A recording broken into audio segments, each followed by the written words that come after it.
नमस्कार दोस्तों, मेरा नाम है रविंद्र और आज हम बात करेंगे भारत के संविधान के भाग 10 यानी पार्ट 10 पर।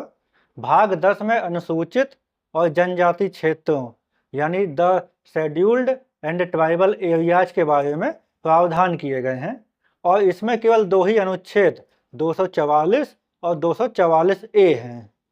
मैं पहले भी बता चुका हूँ कि भारत के संविधान में कुल 12 अनुसूचियाँ यानी शेड्यूल्स हैं। इन 12 अनुसूचियों में से 5वीं और 6ठी अनुसूची का वर्णन भाग 10 में विशेष रूप से आता है। इसलिए इस भाग को समझने से पहले यह समझना जरूरी है कि संविधान की 5वीं और 6ठी अनुसूचियाँ क्या हैं। अनुच्छेद 244 के खंड 1 में 5वीं अनुसूची का उल्लेख हुआ है। भारत के संविधान की 5वीं अनुसूची अनुसूचित क्षेत्रों यानी शेड्यूल्ड एरियाज और अनुसूचित जनजातियों यानी शेड्यूल्ड ट्राइब्स के प्रशासन से संबंधित है। इसका उद्देश्य देश के उन आदिवासी यानी जनजाति क्षेत्रों को विशेष संरक्षण और आत्मनिर्भर प्रशासन देना है, जहां सामाजिक, आर्थिक और सांस्कृतिक दृष्टि से पिछड़े जनजाति समुदाय रहते हैं। संविधान निर्माताओं ने माना कि जनजाति समाज की जीवन शैली, परंपराएं और संसाधनों से जुड़ाव बाकी समाज से अलग है, इसलिए उनके लिए अलग प्रशासनिक व्यवस्था आवश्यक है ताकि विकास उनके अनुरूप हो सके और उनकी पहचान बनी रहे।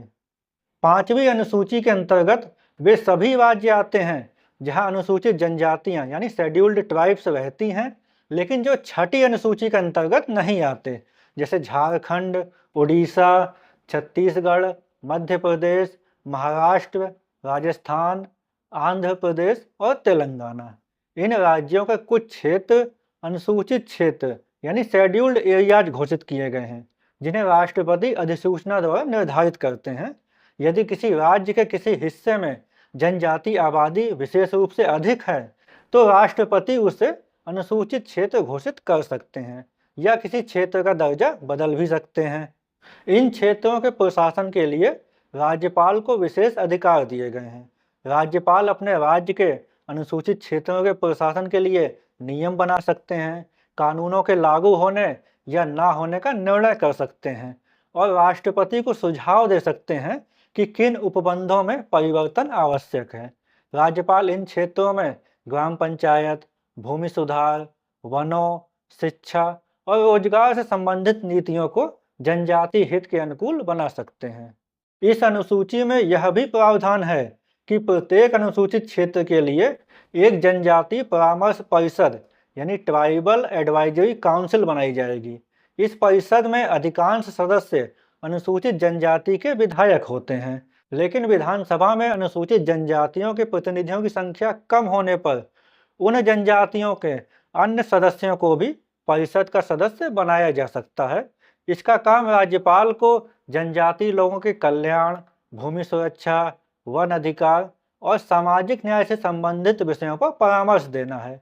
यद्यपि यह परिषद केवल सलाहकार है, लेकिन इसका उद्देश्य यह सुनिश्चित करना है कि नीतियों में जनजाति दृष्टिकोण को शामिल किया जाए। 5वीं अनुसूची का एक और महत्वपूर्ण पहलू भू संरक्षण है। संविधान कहता है कि अनुसूचित क्षेत्रों में जनजातीय भूमि को गैर जनजातियों को बेचा या स्थानांतरित नहीं किया जा सकता, ताकि आदिवासियों की भूमि धीरे धीरे छिन न जाए। इन क्षेत्रों के लिए संसद और राज्य विधानमंडल के कानूनों को लागू करते समय विशेष सावधानी बरती जाती है। यदि कोई सामान्य कानून जनजाति हितों के प्रतिकूल है, तो राज्यपाल उसे अनुसूचित क्षेत्रों में लागू न करने या संशोधित रूप में लागू करने का आदेश दे सकते हैं। इससे यह सुनिश्चित होता है कि जनजाति जीवन शैली पर बाहरी कानूनों का नकारात्मक असर न पड़े। भारत सरकार को संविधान के अनुच्छेद 339 के तहत यह शक्ति दी गई है कि वह इन अनुसूचित क्षेत्रों के प्रशासन और जनजातीय कल्याण पर नियंत्रण रखे। राष्ट्रपति समय समय पर राज्यों को निर्देश दे सकते हैं कि वे इन क्षेत्रों में विकास योजनाओं को किस प्रकार लागू करें। राष्ट्रपति संसद में एक वार्षिक रिपोर्ट प्रस्तुत करवाते हैं, जिसमें यह बताया जाता है कि अनुसूचित क्षेत्रों में संविधान के प्रावधानों का पालन किस हद तक हुआ है और जनजातियों की स्थिति में क्या सुधार हुआ। 5वीं अनुसूची का महत्व केवल प्रशासनिक नहीं बल्कि सामाजिक दृष्टि से भी अत्यंत गहरा है। यह भारत के संघीय ढांचे में संरक्षण और आत्मनिर्भरता के सिद्धांत का संतुलन प्रस्तुत करती है। इसमें एक ओर जनजातीय समाज को अपनी संस्कृति और परंपराओं के अनुसार जीवन जीने की स्वतंत्रता मिलती है, वहीं दूसरी ओर उन्हें शिक्षा, स्वास्थ्य, रोजगार और बुनियादी विकास के अवसर भी मिलते हैं। संविधान सभा में इस अनुसूची की चर्चा के दौरान यह स्पष्ट रूप से कहा गया था कि जनजातीय समाज को मुख्य धारा में जबरन मिलाने के बजाय उनके अपने ढंग से प्रगति करने में सहायता दी जाए। इसलिए यह अनुसूची विकास की ऐसी दृष्टि प्रस्तुत करती है जिसमें स्थानीय शासन, सांस्कृतिक स्वायत्तता और प्राकृतिक संसाधनों पर अधिकार तीनों का संतुलन बना रहता है। भारत के संविधान की छठी अनुसूची पूर्वोत्तर भारत के उन जनजातीय क्षेत्रों के प्रशासन से संबंधित है जहां जनजातीय समुदायों की अपनी विशिष्ट संस्कृति, परंपरा, रीति रिवाज और जीवन शैली है। इसका मुख्य उद्देश्य इन समुदायों को प्रशासनिक, सामाजिक और सांस्कृतिक स्वायत्तता प्रदान करना है ताकि वे अपनी पहचान को सुरक्षित रखते हुए अपने ढंग से विकास कर सकें। यह अनुसूची संविधान का अनुच्छेद 244 के खंड 2 और अनुच्छेद 275 के खंड 1 के अधीन लागू होती है और वर्तमान में असम, मेघालय, त्रिपुरा और मिजोरम के कुछ क्षेत्रों पर लागू है।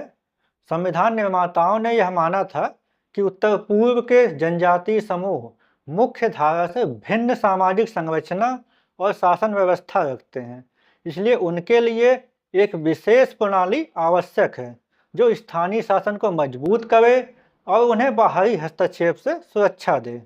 छठी अनुसूची में यह प्रावधान किया गया है कि इन राज्यों के जनजातीय क्षेत्रों में स्वशासी जिले यानी ऑटोनोमस डिस्ट्रिक्ट, स्वशासी प्रदेश यानी ऑटोनोमस रीजन्स और इनके प्रशासन के लिए जिला परिषद यानी डिस्ट्रिक्ट काउंसिल व प्रादेशिक परिषद यानी रीजनल काउंसिल बनाए जाएं। इन परिषदों को विधायी, कार्यपालिका और न्यायिक अधिकार दिए गए हैं ताकि वे अपने क्षेत्र के मामले में स्वयं निर्णय ले सकें।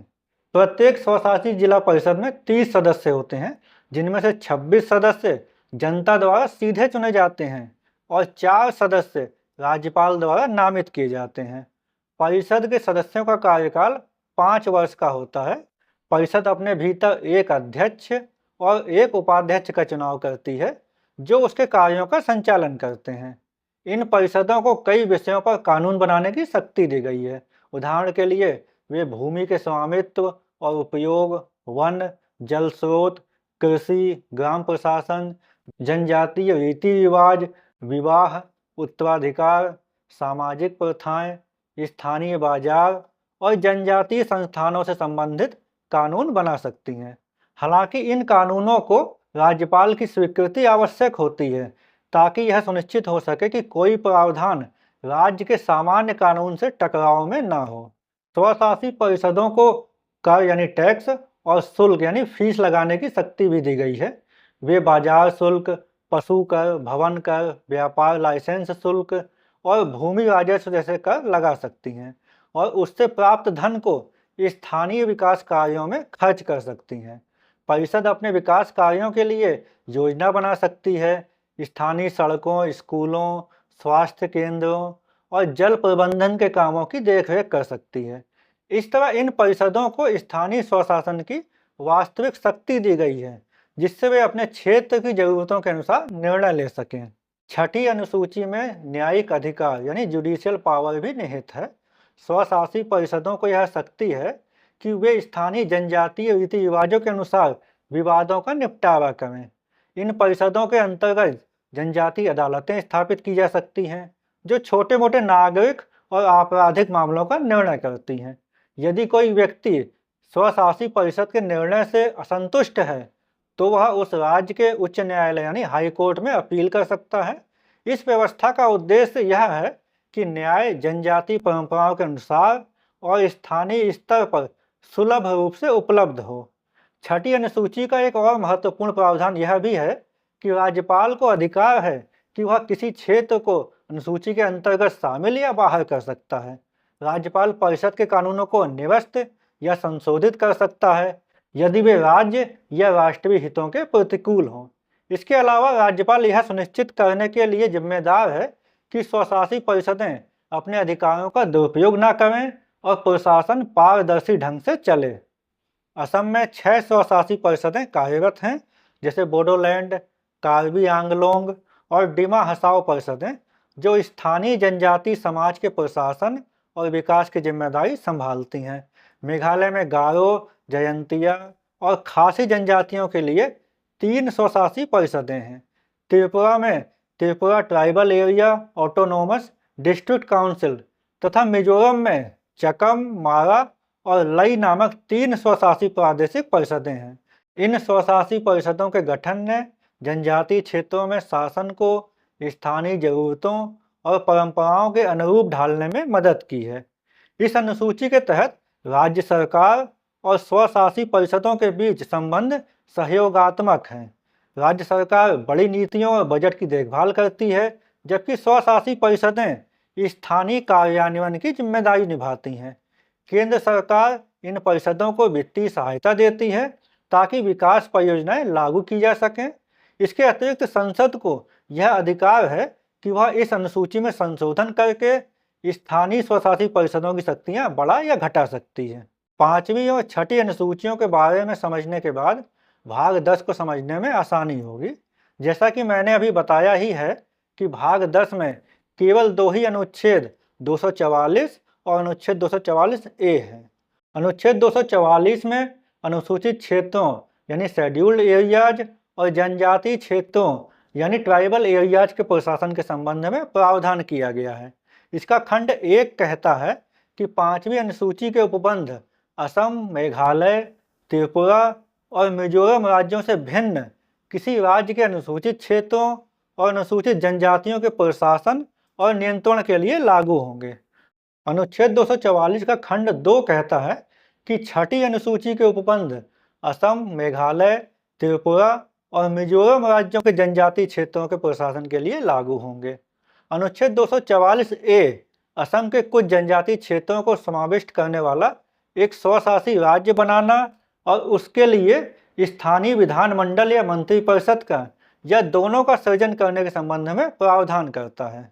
इसका खंड 1 कहता है कि इस संविधान में किसी बात के होते हुए भी संसद विधि यानी कानून द्वारा असम राज्य के भीतर एक स्वशासी राज्य बना सकेगी, जिसमें 6ठी अनुसूची के पैरा 20 से संलग्न सारणी के भाग 1 में विनिर्दिष्ट सभी या कोई जनजातीय क्षेत्र पूर्णतः या भागतः समाविष्ट होंगे और उसके लिए आगे इसके 2 उपखंड हैं, जिनमें उपखंड ए कहता है कि उस स्वशासी राज्य के विधानमंडल के रूप में कार्य करने के लिए निर्वाचित या भागतः नाम निर्देशित और भागतः निर्वाचित निकाय का, या उपखंड बी कहता है कि मंत्रिपरिषद का या दोनों का सृजन कर सकेंगी, जिनमें से प्रत्येक का गठन, शक्तियां और कृत्य वे होंगे जो उस विधि में विनिर्दिष्ट किए जाएं।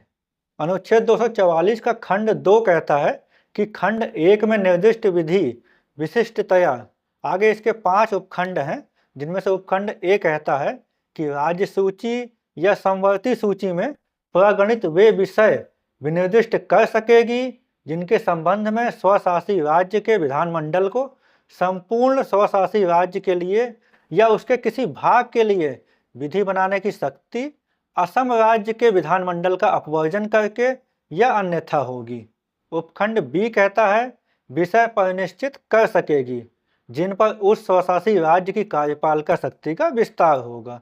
उपखंड सी कहता है यह उपबंध कर सकेगी कि असम राज्य द्वारा उद्ग्रहित कोई कर यानी टैक्स स्वशासी राज्य को वहां तक सौंपा जाएगा जहां तक उसके आगम स्वशासी राज्य से प्राप्त हुए माने जा सकते हैं। उपखंड डी कहता है यह उपबंध कर सकेगी कि इस संविधान के किसी अनुच्छेद में राज्य के प्रति किसी निर्देश का यह अर्थ लगाया जाएगा कि उसके अंतर्गत स्वशासी राज्य के प्रति निर्देश है। और उपखंड ई कहता है ऐसे अनुपूरक, अनुसांगिक या परिणामिक उपबंध कर सकेगी जो आवश्यक समझे जाएं। अनुच्छेद 244 ए का खंड 3 कहता है कि पूर्वोक्त प्रकार की किसी विधि का कोई संशोधन जहां तक वह संशोधन खंड 2 के उपखंड ए यह उपखंड बी में विनिर्दिष्ट विषयों में से किसी से संबंधित है, तब तक प्रभावी नहीं होगा जब तक वह संशोधन संसद के प्रत्येक सदन में उपस्थित और मत देने वाले कम से कम 2/3 सदस्यों द्वारा पारित नहीं कर दिया जाता। अनुच्छेद 244 ए का खंड 4 कहता है कि इस अनुच्छेद में निर्दिष्ट विधि को अनुच्छेद 368 के प्रयोजनों के लिए इस संविधान का संशोधन इस बात के होते हुए भी नहीं समझा जाएगा कि उसमें कोई ऐसा उपबंध अंतर्विष्ट है जो इस संविधान का संशोधन करता है या संशोधन करने का प्रभाव रखता है। जैसा कि मैंने पिछले वीडियो में बताया है कि अनुच्छेद 368 संविधान में संशोधन की प्रक्रिया को बताता है। इस प्रकार भारत के संविधान का भाग 10 अनुसूचित और जनजातीय क्षेत्रों के प्रशासन के संबंध में बहुत ही महत्वपूर्ण प्रावधान करता है। इसका उद्देश्य जनजातीय समुदायों की परंपराओं, संस्कृति और अधिकारों की रक्षा करना और उन्हें विकास की मुख्य धारा से जोड़ना है। यह भारत की विविधता को स्वीकारते हुए जनजातीय समाजों को स्वशासन, भूमि और संसाधनों पर अधिकार तथा सांस्कृतिक सुरक्षा प्रदान करता है। यह संविधान का वह हिस्सा है जो समानता के साथ न्यायपूर्ण विकास और जनजातियों की संस्कृति की रक्षा करते हुए उनके स्थानीय स्वशासन को सुनिश्चित करता है। तो दोस्तों, वीडियो अच्छी लगी हो तो वीडियो को लाइक करिए, कमेंट करिए और फिलोसोफर रवि चैनल को सब्सक्राइब करिए। मिलते हैं एक नए वीडियो में एक नए विचार के साथ। धन्यवाद, नमस्कार।